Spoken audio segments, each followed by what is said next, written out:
قل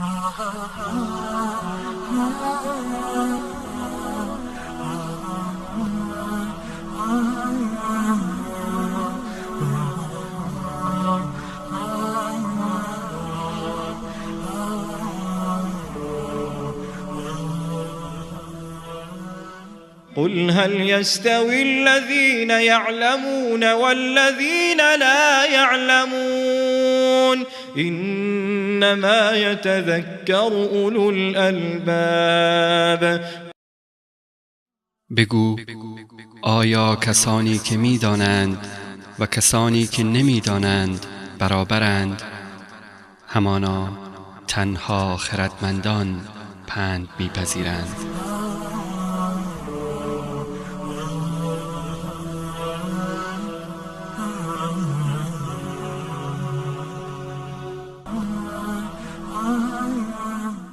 الحمد لله نحمده ونستعينه ونستغفر الله من شرور أنفسنا وسيئات أعمالنا من يهده الله فلا مضل له ومن يضلله فلا هادي له وأشهد أن لا إله إلا الله وحده لا شريك له وأشهد أن محمدا عبده ورسوله.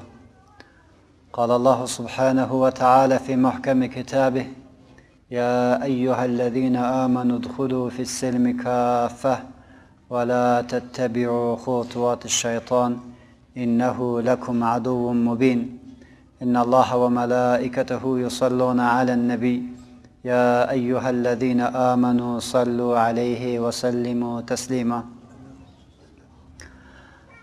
اللهم صل وسلم وبارك على محمد وعلى آله وصحبه ومن والاه وبعد.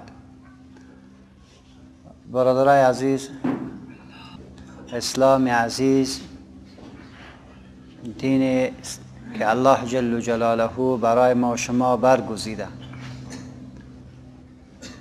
و این دین از خود مواصفات داشت که یکی از مواصفاتش ربانیت است، یکی از مواصفاتش کمالش است، یکی از مواصفاتش شمولش است و یکی از مواصفاتش ابدیتش در روی زمین است. چیزایی که شریعت خدا به ما شما میخواهد که او باید داشته باشیم. علمای اصول فقه او را در باب ضروریات عنوان میدهد که باید محفوظ باشد، که در رأس اول از این ضروریات همانا دین است. بعد سرزی موضوع هم ما تذکر داده بودیم که مراد در اینجا همه ادیان است که من حیث دین مطرح است. با وصفی که اسلام من حیث دین کامل، شامل، ابدی و الهی مردم را به سوی خود دعوت می کند، به حکمت، موعظه و تلاش می کند که پیام راستین خود را به گوش فرد انسان برساند و او را عزت دنیا و آخرت نصیب بکند. این کارش است. ولی ارگاه دعوت این دین را جانب مقابل نپذیرفت و این دعوت را رد کرد، این دعوت را به پا زد، در اینجا اسلام عزیز چند چیز برش پیشوریش میگذارد. میگه مالت، جانت، آبرویت، عزتت محفوظ است، ولی باید جزیه را به خاطر از این موضوع نگه داشته خودت باید بپردازی و علیه اسلام نباید برسم. همه چیزت محفوظ است. بنان به گرنگش کار ندارد، به کلیسایش کار ندارد، به معبدش کار ندارد، بلکه برش نگاهش میکند، بلکه برش محفوظش میکند. چرا این کار میکند؟ به خاطر که سقف دین من حیث دین بهتر است از بیدینی. سقف دین من حیث دین بهتر است ولو که با خرافات باشد، با مشکلات باشد. چرا سیکولاریستی، بیدینی، نبود هیچ دین و گذاشتن انسان برای عقل خودش در حقیقتی را به حضیض حیوانی میکشند. و شما هم ادیان مطالعه بکنید در مجموع، دین بر امر نمیکنه که برو دروغ گفته برو، فحاشی کرده برو، قتل کرده برو، خیانت کرده برو. این دین نمیگوید. اسلام چی میگه؟ میگه وقتی که مسلمان نمیشی بلا در سرت، خب به دین خود خب پابند باش.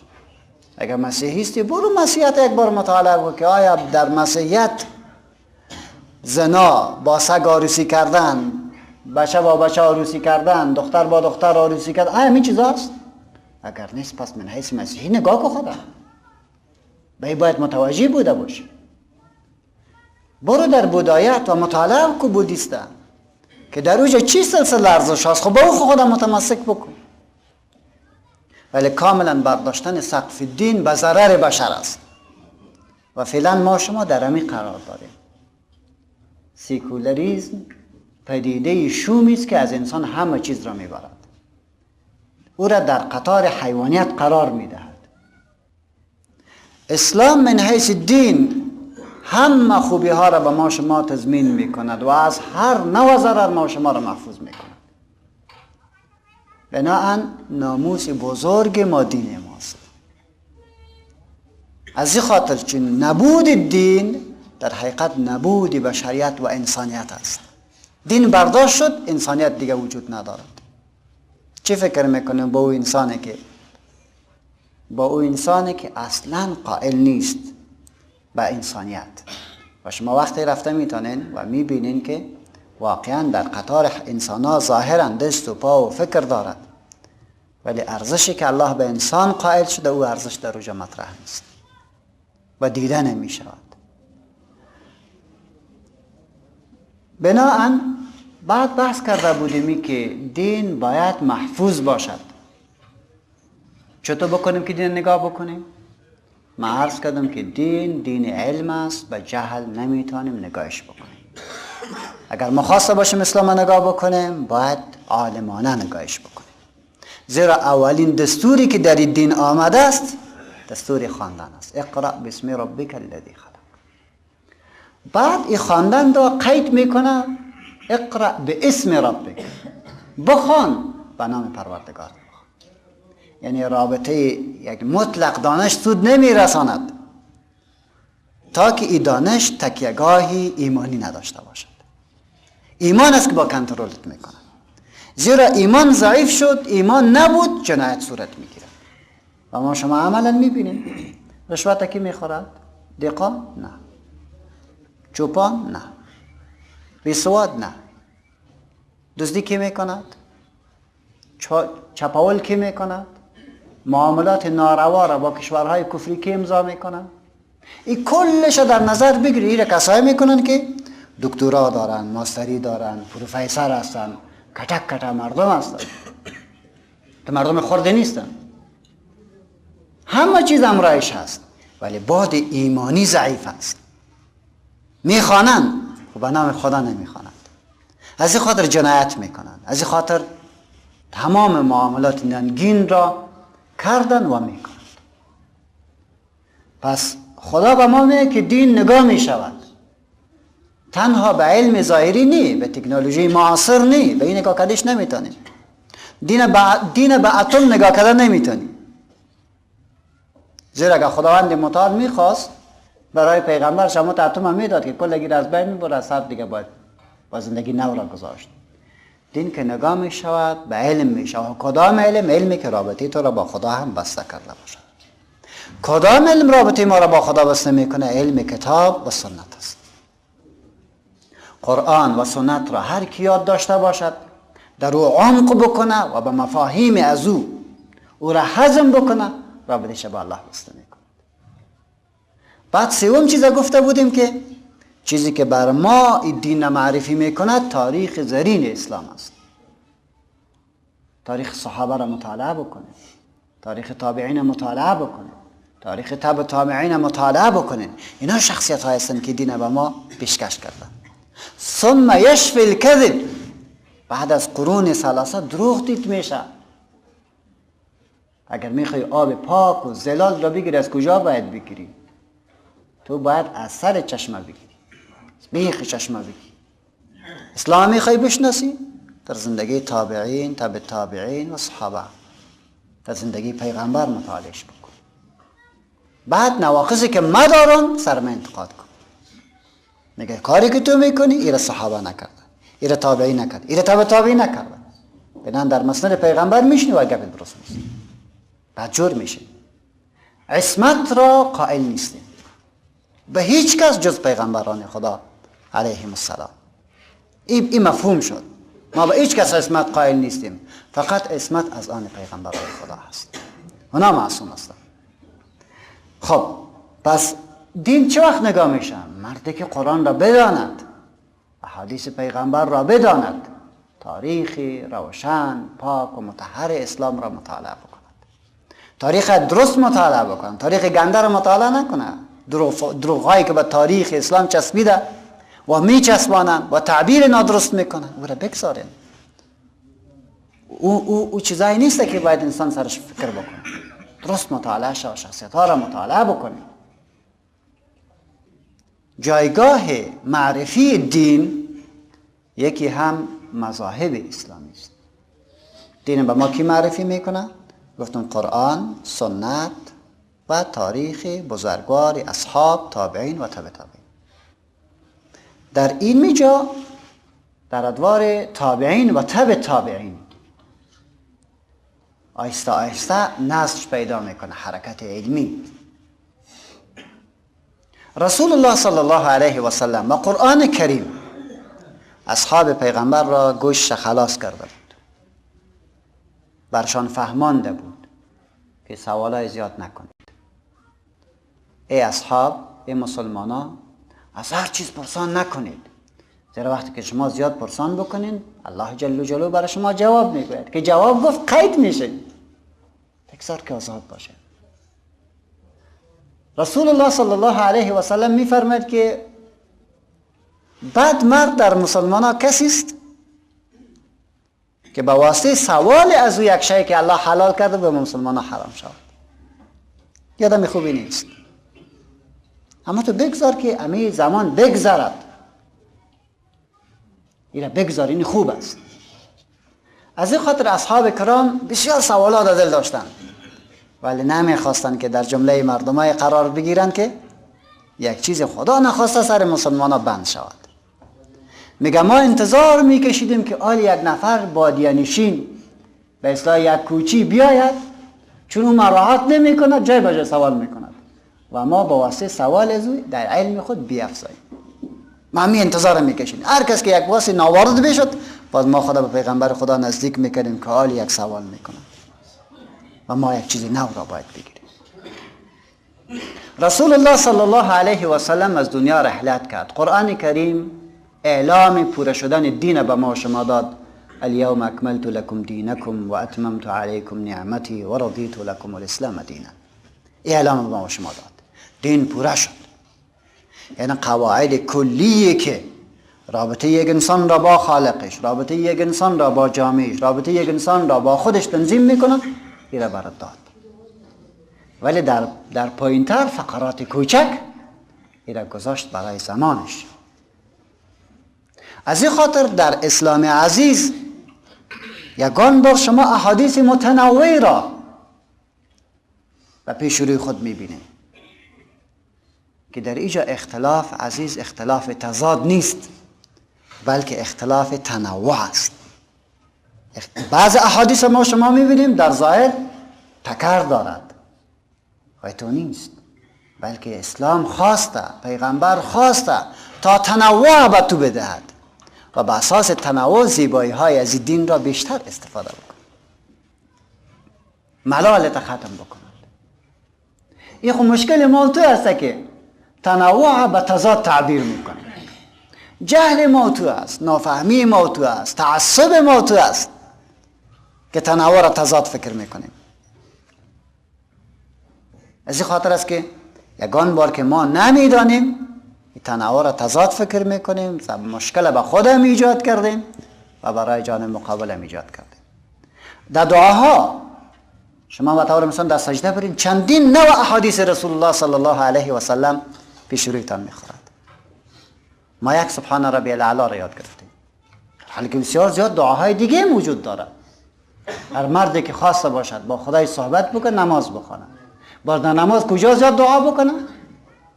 نزدیکترین انسان به خدایش در وقتش که او در سجده باشد. پیغمبر چی میگه؟ فلیکثر فیه دعا، در سجده دعا را بیشتر کن. از این معلوم میشه که دعا بیشتر است. احادیث بسیار زیاد در این باب داریم. بلکه این تضاد نیست، در حقیقت تنوع است که برای تو میدهد، معرفت بالا میبرد. بعد از قرون اصحاب پیغمبر ما رضوان الله علیهم اجمعین، این مبارک‌ها در هر گوشه جهان تیت شدند. اینها کلیات قانونگذاری دین را یاد گرفتند. یعنی به این تعبیر که دینی که ما داریم سر 3 پایه استاد است. 3 پایه از نظر اعتقاد و 3 پایه از نظر عمل، مجموعاً 6 پایه. 3 پایه از نظر توحید، 1 پایه دین است، یکتاپرستی. در توحید شرک نمی گنجد. با تمام قوت علیه شرک مبارزه در دین وجود دارد. هیچ شرک قبول نمی کنه. نه شرک در دعا را قبول میکنه، نه شرک در تصرف قبول میکنه، نه شرک در عبادت قبول میکنه، هیچ چیز قبول نمیکنه. الله خالق، مالک و معبود بالحق است. این نظام هم الله آفرید، نگاهش هم الله میکند و ما شما را برای عبادت پیدا کرده. کسی دیگری را بر سجده نکنه و کسی دیگری پیشانیتون را پایین نکنه و کسی دیگری عمل نکنید. 1 اساس است. اگر میخوای با خدا ارتباط بگیری، ایمان به پیغمبرش داشته باش. نبوت یکی از زیربناهای عقیدوی است. هیچگاه نمیتونی الله را عبادت بکنی مگر که طریق پیغمبر را باید مراعات بکنی. از جان خود چیزی جور کردی، عبادت نکردی، به خدا نمیرسی ولو که زحمت میکشی. پس از نظر عقیده دوم پایه استوار دین ایمان به نبوات است، ایمان به پیغمبر است. این است که راه را براتون نشان چگونه تو محدود انسان، کوچک انسان با خدا ارتباط میگیری. راه ارتباط اینطور است، از جمله نماز شما. این وسیله ارتباطت با خدایت است. خوی جمعه هم برات نشان که 2 رکعت نماز میکنی فکر باشه.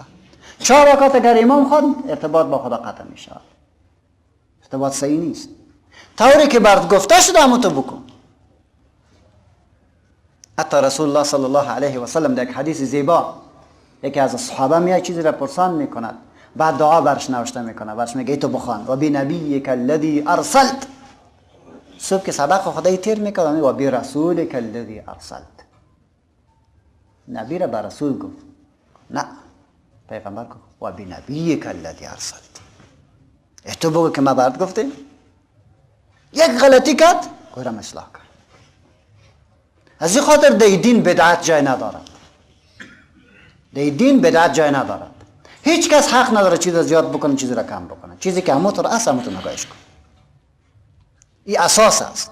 سوم زیربنای زنده شدن بعد از مرگ و آنچه که به او تعلق دارد. بنان هر نوع کاری که شما را دین میکنید را یکی از یا تعلق دارد، یا به توحید، یا به نبوت و یا به زنده شدن بعد از مرگ، یعنی به معاد تعلق دارد. از نظر عملی باز هم میبینیم که دین به 3 پایه استوار است. یکی هم قلت تکالیف. قلت تکالیف یکی از بزرگترین مبانی در دین است. بدعت هاست که این قلت زیاد کرده است. خرافات است که دین پندانده و مردم فرار میکنه. ولی دین یاری بسیار سخت است. بله، به تعبیر خودت بسیار سخت است. زیرا چیزی که دین نیست تو دین گفتیش رایستی. با زور بر خود دین جور کرده رایستی. پنداندش عزیزان. قلت تکالیف یکی از زیربناهای از دین است و تمام قوانین به این اساس گذاشته شده. از این خاطر الله برای پیغمبرش میگه بگو به مسلمان‌ها که بسیار سوال نکند. برش بگو. چرا؟ نمیخواید که الله زیاد سرطان بار بکنه. الله نمیخواید این کارا بکنه. تو سر خود زیاد نکش. والله اگر یک مسلمان 5 وقت نماز خدا بخواند، روزه بگیرد، زکات بدهد، حج برود، والله که از این که ولی خدا دیگه پیدا نمیشه. از این که ولی خدا دیگه پیدا نمیشه. ایمان به داشته باشین. بزرگترین ولی همی است. ما نماز صحیح نمیخوانیم. ترپ که در رئیسیم خدا می خراب کردیم. وطن دار نفلای تا کم بکو خود نماز درست بخواه. سجده تا، رکوع تا، سجده تا، جماعت تا متوجه باش. روزه را درست بگی که پیامبر برات امر کرده. زکات را درست بده. حج درست بکن. توی می فرایض ادا بکن الله سرت رحم میکنه. قلت تکالیف یکی از مبانی از دین است. از این خاطر اجازه نمیدهد که زیاد چیزا داخل شد. از این خاطر علیه بدعت ها مبارزه میکند. دوم بنا رفع حرج. مزیقه را که آمد فورا راه را برات باز میکنه. میگه خیر است. مریض شدی؟ نمیتونی به مسجد بگی. در خانه بخوان. در خانه برات گفت که نمیتونی استاد شوی بشین. استاد شدن نمیتونی قرار که دراز بکش و به اشارت نماز بخوان. روزه نمیتونی بگیری؟ میتونی بخوری. ببینید که کلش بر ما شما یک پایین میاد. چرا در دین حرج نیست؟ و ما جعل علیکم فی الدین من حرج. ما خود دین بردن حرج قرار ندادیم. ما سرشفه تفکر داریم. کسی که از ما پرسان میکنه و خصوصا این مفتیای دروغینی که در این باز رادیو شما میبینین عجیب حالت است. مرد که هیچ چیز را خبر نیست قسم با خود مفتی شده. آدم حیران بانه که خدا ایره از کجا گرفت. فتواهای مفت میده. این مفتیای دروغین تمام روز تلاش میکنه که همین کار سخت بر مردم نشان بده. حالا که در دین تو نیست. در دین مزیقه نیست. در دین حرج نیست. و ما جعل علیکم فی الدین من حرج. این دیگه زیر بناست. متوجهت میکنه. قلت تکالیف، رفع حرج و سومش تدرج. پتا به پتا بالایت میبرد. یک دفعه کل چیز نکن. یک دفعه نکن. مرد عرب شراب میخورد. داخل خانهش فابریکای شراب جور میکردن. بود در خانهش. الله جل جلاله مراحل برش داد. یک جمعه که ببینین خداوند متعال برای شما میوه ها داده. تتخذون منه سکرا و رزقا حسنا. یک تکش داد. چه نعمت های خوبی بر شما داده. ولی با تاسف یک تعدادتون از این چیزی جور میکنین که گیجتان میکنه. و یک تعدادتون از اون به حیث رزق خوب استفاده میکنید. یک نکته را داد که چیز خوبی وجود از این خراب چیز جور میکنی و نباید بکنی. مرحله گذشت. یسألونک عن الخمر والمیسر قل فیهما اثم کبیر و منافع للناس. از تو در باب شراب و قمار پرسان میگه. بگو که در این خرابی زیاد است منافعش بسیار کم است. یک پتای دیگه هم بالا را. روزهای گذشت مردم را از نظر فکری آماده میکنه برای قبول یک حکم. روز میگه که ای مسلمانا لا تقربوا الصلاة و انتم سکارى حتی تعلموا ما تقولون. روش کنی به نماز ساده نشوین تا که بفهمین شما چی میخوانید. این را باید بفهمید. نمیخواد که طرف داخلت بکند. باز برد حکم میدهد. خوب که جامعه آماده شد باز میگه که انما الخمر والمیسر والانصاب رجس من عمل الشیطان فاجتنبوه. قمار، شراب و انصاب و فال گرفتن کلش از جاهلیت است. از اجتناب بکنید. فاجتنبوه گفت. اتو فاجتنبوه شد که مردم همین خمها را میگرفتن کتمی شرابش در کوچه انداختن. شراب در کوچه های مدینه روان بود. مردم منع شدن. بی پلیس منع شدن. دیگه نمیخوردن. آلی این سه چیز را رفع حرج، قلت در تکالیف و تدرج در سیستم. این هر کس میخواه بر ما بگوید یا الله جل جلاله برای ازی حذاق و علما، شخصیت های بالا، انسان های متخصص، انسان هایی که خدا را هم مشناسد، پیغمبرش هم مشناسد، دینش هم مشناسد، جامعهش هم مشناسد، الله برش انتخاب میکند. بعد شخصیت هایی پیدا می شود. الله جل جلاله به ما و شما توسط امام ابو حنیفه رحمت الله علیه، توسط امام مالک رحمت الله علیه، توسط امام شافعی رحمت الله علیه، توسط امام اوزاعی رحمت الله علیه، توسط امام احمد حنبل رحمت الله علیه و توسط بس شخصیت های بزرگ دین و ما و شما سیستم عملی شدن دین نشان داد. مذهب چیست؟ آسانترین طریقه عمل کردن به دین.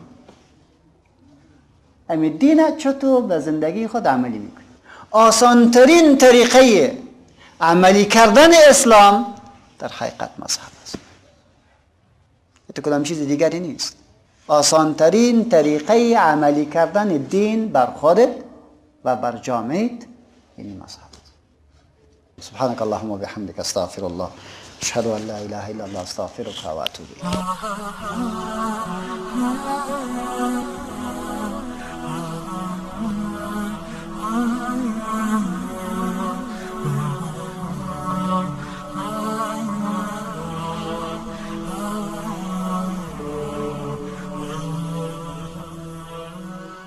قل هل يستوي الذين يعلمون والذين لا يعلمون إنما يتذكر أولو الألباب.